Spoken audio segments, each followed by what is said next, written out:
Today, I am very excited because I'm joined by a very special guest, Andrew Chris, and we are going to dive into how self-doubt and how not viewing ourselves as enough is detrimental to our success, not only in fitness, but in every other area of life. So get ready for episode 081. Let's go. I've always been that skinny guy. Why can't I gain muscle mass? What do I do in the gym? They said I'd always be skinny. This is your complete source for how to gain lean muscle and break out of your skinny body. From nutrition to getting the most out of your workouts and everything in between. We know just how frustrating gaining muscle mass can be, but don't worry, we've got you covered. You're listening to the Bones to Bulk podcast. Welcome to today's episode. My name is Brian Parody, and I will be your host today. And as I just stated, I'm super excited to welcome Andrew today to the podcast. He had a lot of great things to share. And before we dive into that interview, if you have not been over to bonestobulk.com, head on over there and grab your free training. It's right there on the homepage. You cannot miss it. Pick that up, and yeah, you won't be disappointed. All right, with that being said, let's dive into my interview with Andrew Chris. We're going to be talking about the relationship we have with ourselves and self-talk and how all that plays out. So, Andrew, why don't you tell us a little bit about your background, kind of how you got into this field that you're in, and we'll go from there. Right. So I founded the Life Empowerment Organization after about 10 to 12 years of experience in the mental health field. I'm a marriage and family therapist, but I do a lot of individual work. I've done anything from a preschool teacher to facilitating parenting classes to doing treatment with residents and residential treatment. And I've done all different types of stuff. And it just doesn't seem to matter whether it's fitness or relationships at home or work. Like we just run into these same kind of obstacles. And I was kind of tired of being on the crisis end, and I wanted to do something more preventative in nature. Understandable. Okay. Well, that's awesome. So when it comes to what is a common theme you typically see, and maybe there isn't one because you've dealt with so many different personalities and age groups, but is there a common theme that kind of runs across where people run into a roadblock with themselves? Yeah, I think the one I typically see the most is when we start comparing ourselves to others, like what others have and things like that. It's very easy to start getting down on ourselves. Like I won't lie. One day I walked into a gym once for the first time and I'm like, I'm ready. I'm pumped. I'm going to do this. I turn the corner and there's a dude that looks like Captain America standing right there benching what looked like a car. And it's just like, and in that moment, immediately my thoughts start going, I'm never going to be that. Yeah. I can't do that. I'm not that. And, things like that. And I think that tends to be something we do. We look at these situations like that. We take a 2-second snapshot and transfer it, like 2 seconds. I don't know who that guy was. I have no idea how long he's gone to the gym. I don't know what he does. Right. I know nothing about this guy. And yet here I am with that 2 seconds, judging my abilities, my competency, who I am, and things like that. And unfortunately, I don't think that's an uncommon practice. I think a lot of us do that. Sure. I know I've been guilty of it myself, and still this day with whether it's fitness or running a business. I mean, you're always, whether you even realize you're doing it or not, I feel like I'm always comparing myself and kind of have to stop and catch myself and be like, okay, just because that person's doing it that way, that doesn't necessarily mean I have to do it that way. Because, I feel like we kind of tend to hide our uniqueness, like what makes us us, because we're so worried about fitting a mold that either society or what we look up to has put on us. And the crazy thing is usually when we in therapy work, when I would work with people and we start really digging into those, we find out how empty those definitions really are. Well, you got to be this manly man, or you got to be this incredibly beautiful feminine woman. Yeah. So you're judging your life on, I don't know, Yeah. And it's really easy to say that when we're on the outside. Mm-hmm.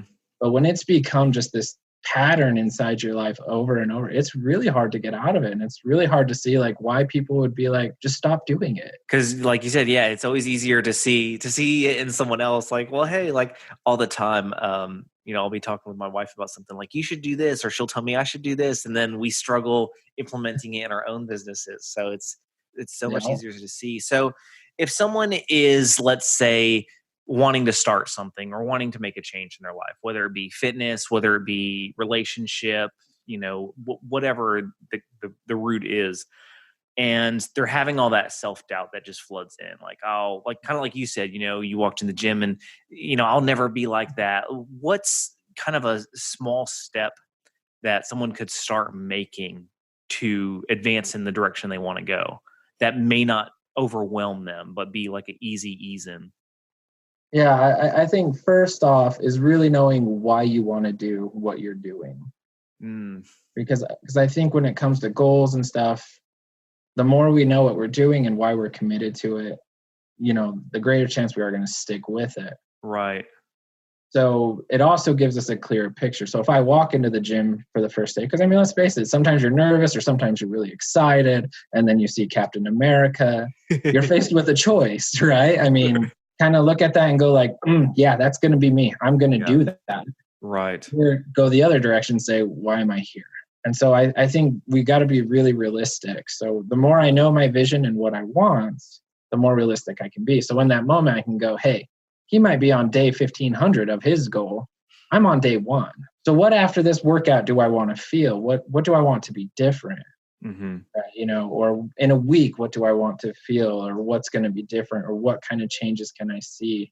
So I'm keeping it focused on that vision I'm coming up with for me.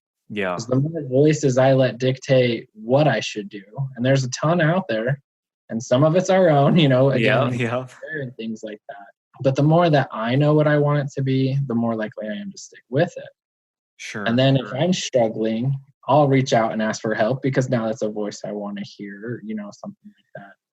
But I think really in that moment, we have to slow down and be like, wait a second, like I'm not him yet, or maybe never. I am me. And this is the goal I'm going for. Maybe when it comes to fitness, maybe I want to lose some weight to live longer for my kids, or to be more active with my kids. I've got a couple young ones. If I couldn't be moving around, I would feel like a failure as a dad, because they're everywhere. They're Tasmanian devils in the house, and if I can't keep up with them, kind of thing. So really, I think the first step is just really connecting with, why am I doing what I'm doing? Yeah, absolutely. I can totally resonate with that, because I know for me, like my own personal fitness journey, starting off, it was just, I want to look good, the typical, and that's good, can be good motivation. But when it comes down to kind of like you're saying, like, okay, what am I really going to go after here? You really have to start digging into that why, because that's where you draw that drive to continue after it. So once someone, let's say, has their why, they have, okay, this is what I want and this is why I want it, but I feel like there's a million steps in front of me. There always is. Right? Exactly. Yeah, no matter what it is. So what's that first, week, month? How do you break down something that seems insurmountable when someone's just completely overwhelmed and feels like the weight of the mountain is just too much? Right. And I think part of why we feel overwhelmed is exactly what you just said. Instead of looking at what step am I on, I'm looking at all 1,000 steps at once. I used to do a metaphor in therapy where we'd be juggling. So we've got balls that are rubber and we've got balls that are glass. Okay. Obviously, the glass ones we can't drop, right? Right. So those are our top priorities. And then the rubber ones are the ones that if we let them drop, they'll bounce back up when we need it. But the problem is when we feel so overwhelmed, we're trying to keep 100 of them up and we don't know what is what. Yeah. And so we really, when we do have our why, it's not just breaking down the overall goal. Okay, so I want to lose 20 pounds in the next, I don't know. You're the fitness guy. You would know what's a realistic timeline for that. Maybe 4 to 6 months. 4 to 6 months, right? So I want to lose that. That's great. Now we have the umbrella. That's the overarching goal. So now what's the next step? Well, where in that are you struggling the most? Is it activity level? Is it nutrition? Is it, Maybe Right. I like to eat at 9:30 at night before bed. Yeah. Well, my first thing, the first week, I want to stop that. I only want to do that 3 nights this week instead of Yeah. 6, you know? So breaking it down into smaller baby steps, almost like micro things that you can handle, just focus on. And that's a really good point because, I talk to obviously a lot of people about, starting the fitness journey, and it's easy in that mindset. Like, I just want to jump head first and go cold turkey on everything. And usually that leads to failure every time because you shock your body so much that you immediately almost go back to your old way. And so, yeah, by breaking it down into those small, like this week, I'm only going to focus on giving up this one bad food item. And then once I kind of accomplish that, I'll move on to something else. And so that makes complete sense. Wow. So how does, because I know you talk about this, how does self-talk come into play with overcoming that feeling of weight or breaking our goals down into smaller chunks? Like, where does how we talk to ourselves and that conversation we have in our heads come into play? Right. And that's kind of a funny thought, right? Like, we talk to ourselves. We've always heard, oh, isn't that a sign of insanity? No, every one of us does it, right? We have this running dialogue in our head. And I go back to that first example of walking into the gym for the first time. You're pumped and so excited, and then you see someone that you're just like, oh, I'll never be that, right? Yeah. Immediately, just when you start going, oh, I'll never be that, like, you say that to yourself, you're immediately going to feel this change inside of you. Your motivation's going to drop. You're going to start coming up with evidence as to why you will never do it. And because it's your own voice and it's your own emotions and feelings, like, you believe it. Sure, And sure. the more we go into that, the more we believe it. So even if we're breaking down, oh, I'm gonna not drink soda this week, right? That's a big one. I think a lot of us will probably say one of the hardest things to give up if we're changing our nutrition is soda, because it's so dang good, Right. And so you're going in, you're all excited, and then you drink a soda, right? Yep. And now you have this voice in your head it might just really shame you. Like, what are you doing? You promised you're going to do it. You're a failure. And the more we start doing that, well, I'm going to go get another soda. Yeah, because we feel like, well, we've already failed at this point, so I might as well just go have another. Exactly, right? Like, I'm done. And all it took was one thought. Like, why would you do that? Yeah. So the way we talk to ourselves is very important. And it can be hard to do. And it's not just fitness. These thought patterns in our head tend to develop when we were little kids. The way our adult role models talk to us and things like that, the way our teachers, we've heard all through our lives other people's opinions of us. Right. You're great at math, but you're not so good at science, or whatever. Sure. Yeah, we're labeled from a very young age. Exactly. So we start doing it to ourselves. And so we start something like a fitness plan, and, oh, this is my goal. And really, I imagine in your work, you probably find most of the goals are not very realistic right off the bat. Sure. Like, in my first week, I'm going to go from curling 20 pounds to 40. Right. Something like that. And I'm going to look so good at the end of the week. And then they get to the end of the first week and they're so sore, they don't want to move. Right. And then you're faced with that decision, right? That inner dialogue starts saying, like, you're not reaching it. You're not getting there. Yeah. And so we really have to look at that and go, how true is this? Like, if we start hearing in our heads, like, never, always, those kind of words, we really need to challenge it. Yeah. Because if it's again, kind of what we talked about, most definitions we have with the self-talk is very empty, but we hold on to it like it's this deep truth. Right. So you always fail your fitness goal. Yeah. Well, I actually didn't drink a soda till day 5. Yeah. I actually went 4 days with no soda. Right. Switch it around to what did I not do, but what did I do? Because then that gives us that motivation to, okay, well, hey, I went 4 days without one. Let's see if I can go another 4 days, or maybe increase it to 5 days. Yeah, maybe I'll hit 5 this time, and things like that. And people think that's like, oh, that's just, pop psychology. And no, it really is true. Yeah. We throw away our progress, Mhm. like, oh, you'll never make this. Actually, I did 4 days of no soda. Right. If I'm a guy that drinks 4 sodas a day, Yeah, you know, that's a big deal. exactly, you know, and so, or maybe it's, well, instead of 4 sodas, I'm going to drink 2 sodas. Mhm. Hey, I did it 4 days, you know, looking for those little bits of progress just to tell that inner voice, like, no, here's the evidence why that's not true. Yeah. You know, maybe I didn't reach it today, and that's fine because I'm human. I'm not Right. perfect. Even Captain America in the gym there had probably missed a gym day, right? He probably missed leg day one day, you know, Yep. kind of you know, kind of thing. So it's okay.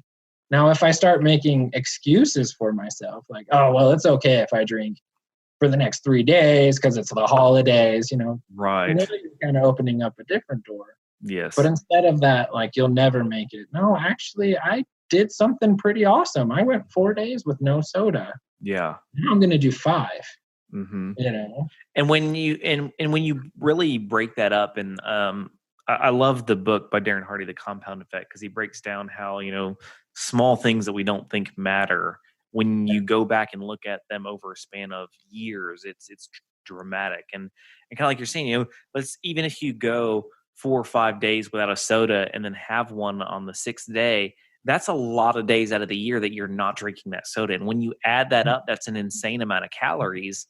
And in a year's time, you're going to have, just from that one action alone, you'll have dropped pounds. Right. And kind of like you said, I think we get so caught up in, well, I didn't hit my goal in a week or a month. Like, who cares? What if it takes you 2 years to hit your goal? Yeah.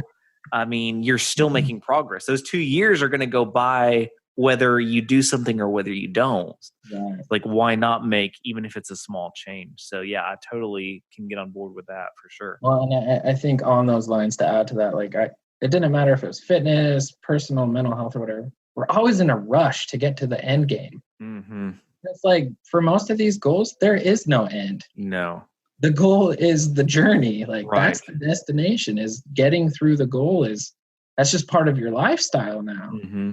And I think when we put like these superficial timelines on, like, in Yeah. 3 weeks, I need to be down 10 pounds. Right. Okay, realistically, if you're going to lose 10 pounds in 3 weeks, it's coming back. Like, Yes. Yeah. as soon as you stop doing what you're doing, it will come back. Right. But lifestyle changes, that's, you know, it's those small steps. And I think we rush it. We really try to Absolutely. rush it. And then that's when our lovely voices in our head start going like, yeah, see, you're never going to get it. See, Right. you've tried this now 7 times. This is your 6th gym membership. Yeah. You're not going to do it. It didn't work last time. Right. You know, and because we just rush it. Sure. And I think we fail to take into consideration, and this is true in relationships as well, but, you know, we grow up our whole life, and whether we're, you know, 20 or 25 or 30 when we start like a marriage or a fitness journey, we've got all those years of habits that we're used to doing, that we've stored up, we don't even think about, because it's just, well, this is the way I live my life. And then when we throw in these wrenches and we're like, okay, well, it's got to be like this for now, we expect ourselves to be able to undo that 20 or 30 years or whatever in a day. And it's just like, no. It's going to take a long time to rework all that stuff, because that stuff's so ingrained in us. Really good stuff. Let's say that you had an audience, captive audience, like a stadium full, and you could impart like one piece of information. If there was just one thing that whole audience could just start implementing, or that just one takeaway that they could go and tell 10 other people, what would that be? I think one of the first things I like to tell people is, you already have in you what you need to succeed. Oh, that's good. You already have everything inside you that you need. And that's why I think those comparisons and stuff are so destructive. We're silencing ourselves and letting these outside influences. So I think that's the big one, is really recognizing you have what you need to succeed. Mm-hmm. Find it.